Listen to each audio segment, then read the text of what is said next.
السلام عليكم.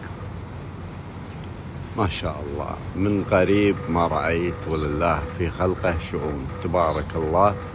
عندنا هالسدرة هذه العام طلعت لنا صنف غريب، قلنا يمكن على أساس أنه أول شيء الإنتاج أو شيء أول إنتاج ممكن يصير فيها مشكلة أو شيء. هذه السنة خلنا نجرب وياكم شنو الغريب اللي لاحظناه وما زالت المشكلة عندنا. شوفوا هذه واحدة أقصها قدامكم، هذه واحدة زين، لاحظوها ثبتوا عليها، وهذه أختها عندها قريبة. شنو المشكلة؟ شوفوا ثنتين، هذه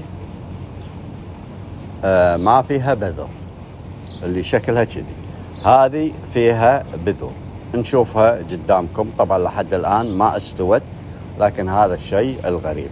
بسم الله، شوفوا هذه طبعا هذه ما تسمى بذرة لأنها تعتبر خلنا نتأكد بعد منها عشان لا تقولون هذا مكان أنه.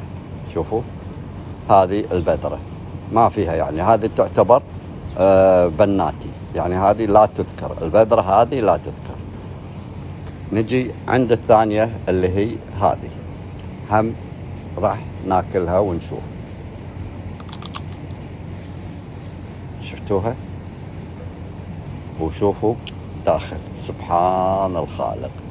شوفوا هذه بذرة واضحة جدا، بذرة ويابسة، يعني للتأكيد نشوفها بذرة يابسة في نفس الشجرة.